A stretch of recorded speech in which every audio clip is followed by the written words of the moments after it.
calling all Dolphins fans, all of you, huddle up because we really need to have a talk. Let's do it.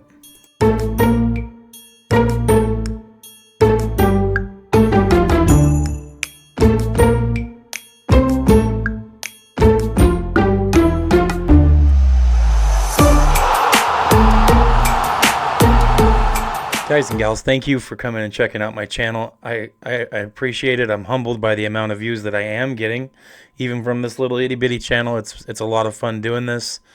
I enjoy it greatly. I love this team, and because of that, I love all you. And that makes what I'm about to say kind of hard, because what I'm going to be talking about is going to be directly addressing a large portion, not all, not even really a majority, but a large portion of Miami Dolphins fans. There are some things that we need to talk about. And with developments and things that are going on with rumors and just general thoughts that fans seem to have about what we should do with this team or what direction we should take, I'm confused, I'm befuddled, I'm thrown aback a little bit by some of the things that people think and say. And I've come to the conclusion that a lot of it, not all, but a lot of it seems to be just from general misinformation and misunderstanding about what the situations actually entail and what position we're in as a team. So I'm going to get into a couple things, and usually what I try to do is I try to maintain a non-pessimistic attitude, a hopefulness that doesn't really mean that my thoughts aren't coming from a place of information, it's not like they're not warranted. They make sense. It's just I try to present information from an optimistic point of view as opposed to presenting it from an extremely negative point of view. We get plenty of that.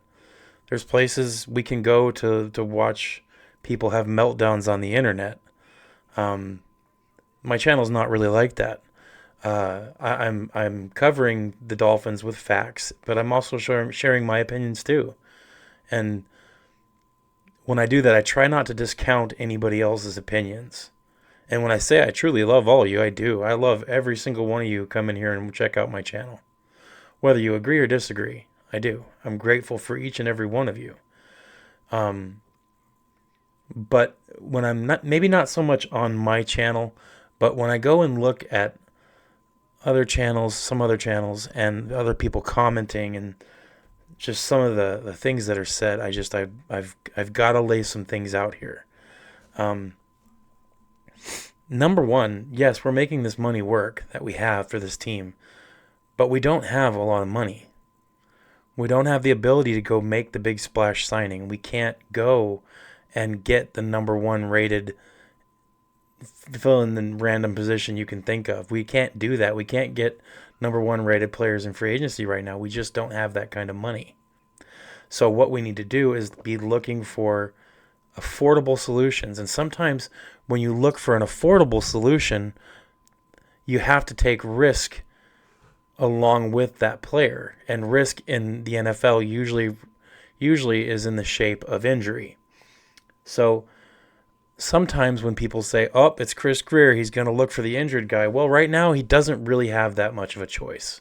And I am in no way defending Chris Grier. But using that argument that Chris Grier loves injured players, well, he's kind of put himself into a position with the team where he kind of has to look for those injured players and take a chance on them being healthy. He kind of has to. Just because of the money situation. You can get a better deal on someone who spent last year hurt or a portion of last year hurt. So that's kind of why we're looking in those directions a lot, like James Daniels. So, I mean, these things it's kind of to be expected. So to use that as an argument for why don't we should be going for, the number one, we should be going for the number one rated quarterback or the number one rated receiver or number one rated guard. We really can't afford that. So that's kind of why we've brought in the players that we've brought in. We've looked for youthful players or coming off of an injury and looking to prove themselves players. But these players that we're bringing in, you got to understand, they're youthful. They're looking to prove themselves, or they've been injured and they're trying to prove themselves there. So having a team with a bunch of people who have something to prove, who have that proper attitude in the first place, that's not a bad thing. It's risky, yes, but it's not a bad thing. So I just wanted to get through that, and I wanted to work into a couple other things that I'm noticing a lot of awesome comments from people and posts from people all over Twitter, Facebook especially. Facebook is like, I swear, it's where bad football takes go to die. First of all, the whole thing with cutting or trading Tyreek Hill, I'm not going to deny that what he did. Let me first clarify this and say, I don't care what he said in an interview with the press after losing a tough game at the end of the season. I don't care what he said. It doesn't make any difference to me. It doesn't hurt my feelings. Nothing. I don't care what he said. I do care what he did. It bugs me to no end to know that a player on our team just straight up quit in the middle of a game. In the third quarter of the game. Not the fourth, the third. That bugs me. Indeed. But the situation we're in with Tyreek Hill is it's different because we don't have a lot of things we can do about it. Yes, we could cut him. Yes, we could trade him. First of all, we're not going to get what we think we're going to get from him in trades because he's an older player, and pair that with the fact that he had a pretty rough season last year because he was injured, right? He was injured. But because of that, he's not going to pull much capital for us, which means we're not going to get big second, third, first round draft picks for him. We're not going to get money compensation to help with the next problem with trading Tyreek Hill that I'm going to talk about. We're not going to get those things. It's not going to make anything more doable. In fact, that's going to hurt us. So, trading Tyreek Hill, and these are basic numbers, so keep that in mind, okay? If we cut Tyreek Hill before June 1st, if we just cut him, say, take a hike, bro, and we cut him, give him the old deuce sign, get out of here. If we do that, we're going to take a $56 million hit. $56 million. That's unreal, and that's between dead cap and actual cap. But that's an unreal amount of money. That's impossible, okay? That is not doable. So we can't cut him. So the people saying cut him now, get out of here. You guys got to get that in check, okay? It's just not going to happen. It doesn't make sense for the team, period. All right? Now let's also keep in mind, Tyreek Hill is a weapon, and he changes the way defenses play us, whether he's being targeted or not. We need that on this team right now. So having that, and with the money that we would be losing, just bleeding money, it's just not going to there's no way that that's going to happen. And nobody's going to pick up that bill when they trade for him. That's our responsibility to cover that. So, not going to happen, okay? So the cut before June 1st, $56 million dead cap. A cut after June 1st, you're looking at $40 million in dead cap. Cutting him is not an option. If we did that, that would absolutely destroy us for next year. It would kill us. We would be screwed next year. It's bad enough we're paying $25 million to Xavier Howard. Still. Go look at over the cap and look at the dead cap money that we're spending for players that we do not have anymore. Xavier Howard is at the top of that list at $25 million. Unreal. We cannot afford another $40 million or $56 million in dead cap. So those of you who are saying cut Tyreek Hill, whether or not you mean before or after June 1st, it's not going to happen. It's stupid. We may think that our front office has some issues with being intelligent or making good moves, but this would be the worst, most epic failure of a move I could ever think of is cutting Tyreek Hill. Okay? If you don't believe me, go look at over the cap. They've got a nice article about it, and they've also got it in the stat columns for our team. For trading, if we trade after, or let's look at the trade before June 1st. We're going to take a $28.3 million dead cap hit. That's going to screw us over next year. $28.3 million. We may save $12 million this year, but we're screwing ourselves in the long run, which is the next year. We cannot take dead cap. The dead cap numbers is what's going to kill us in the future. We can't do it. No, sir. Also, if we trade after June 1st, that's a $13 million dead cap hit. We cannot take dead cap.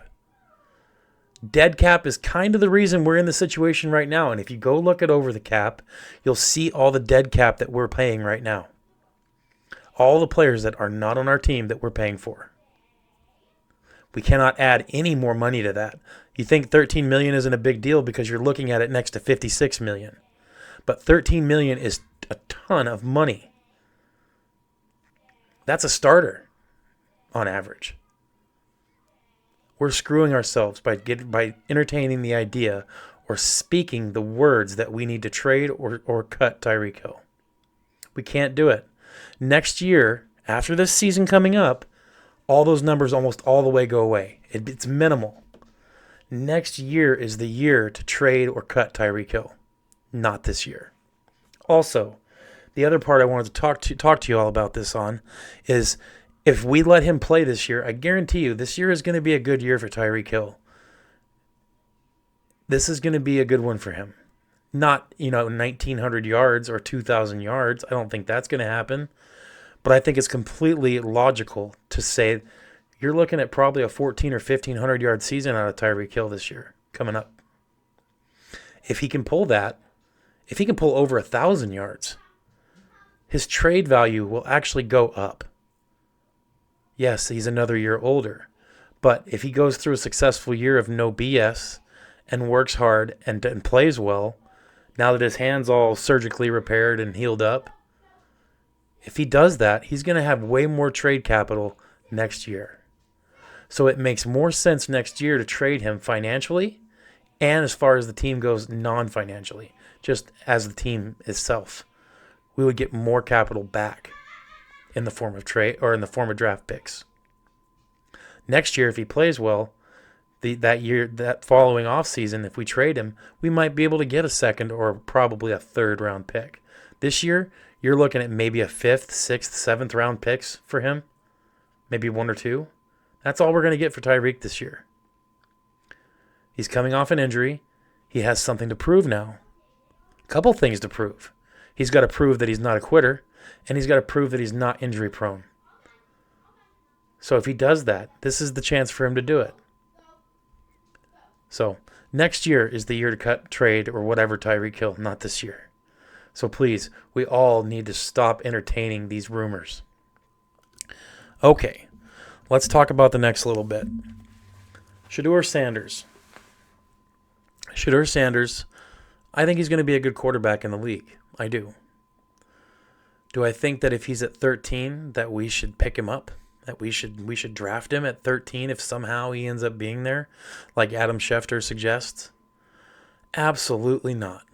And here's my reasons why. And here's why you shouldn't want that either. There's a few reasons. Let's start with the Shedeur Sanders effect first. Okay? Shedeur Sanders is a less polished, less accurate,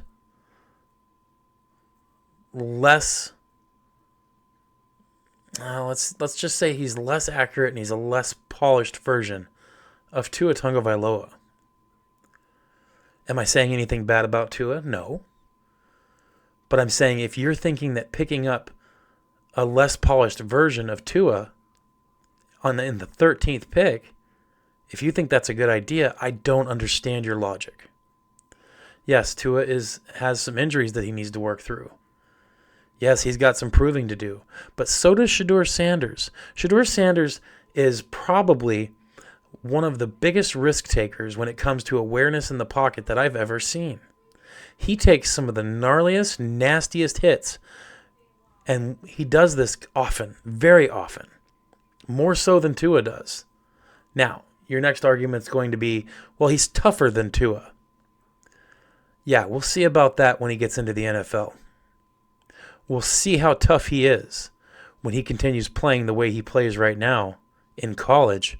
We'll see if that continues when he starts going up against NFL talent. The worst team in the NFL would smoke the best team in college football. If you think that that's not true, I don't know what to say, but I'd say 99% of us probably are able to admit that the worst team in the NFL would destroy any college football team. With that said, the talent is so much higher in the NFL. The strength, the speed is so much more in the NFL.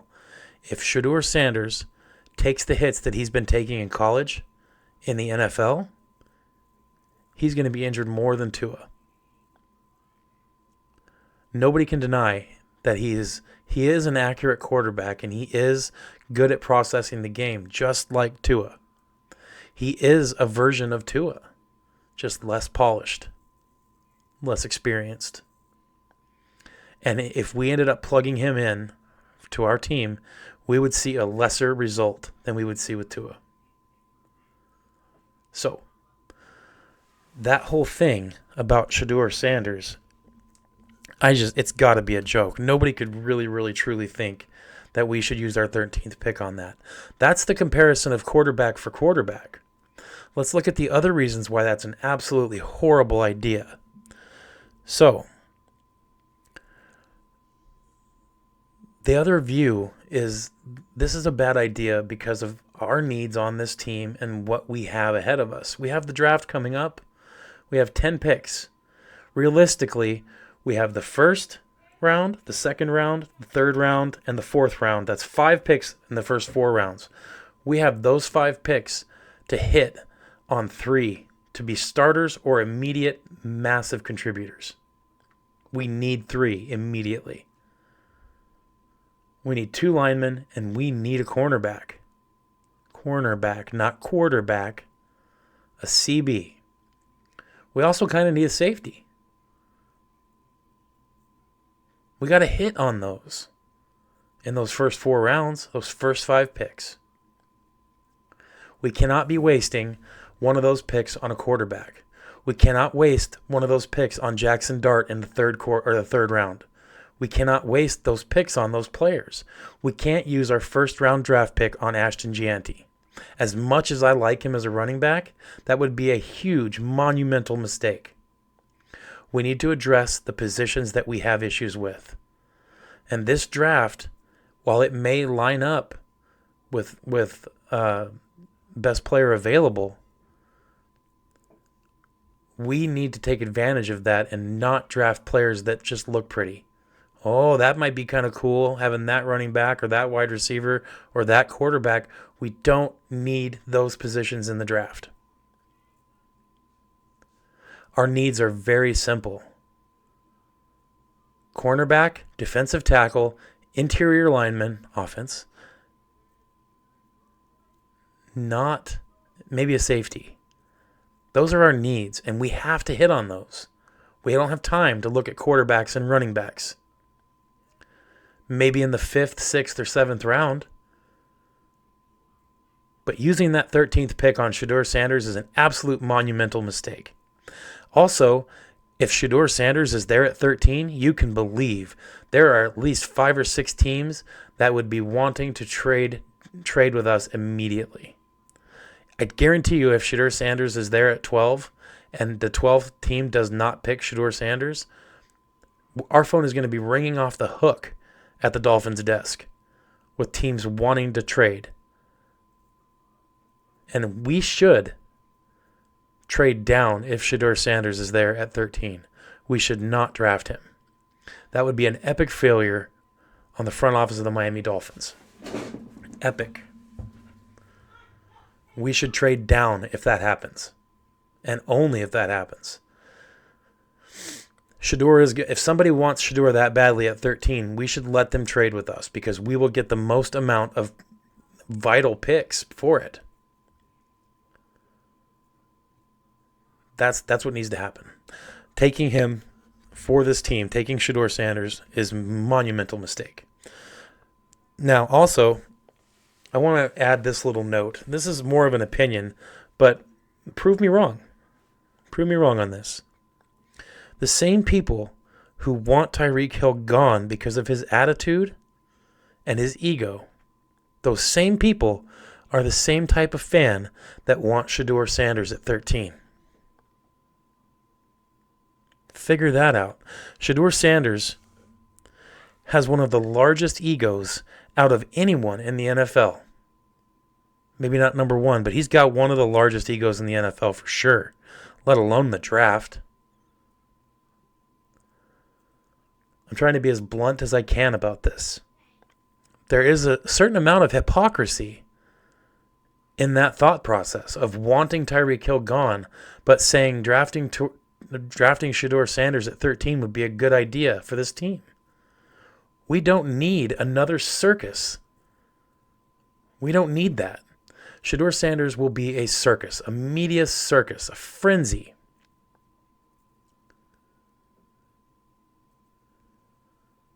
I've been mentioning how I'm kind of happy with the players that we have grabbed because of the attitudes that they carry and the identity that they have, their own mindsets. Adding someone like Shedeur Sanders will only set us back in the mindset, attitude, and identity department. We need a change in identity and mindset. We're not going to get that by drafting Shedeur Sanders and his gigantic ego. I'm sorry to be blunt, but I had to lay this out for you guys. What do you guys think? Do you think that I'm right or do you think I'm wrong? If you think I'm wrong, please comment. Tell me what you think. Tell me how you feel about these situations and these things that I've mentioned. I value comments, and I always reply, even if I don't agree. As long as you stay nice, I'll stay nice.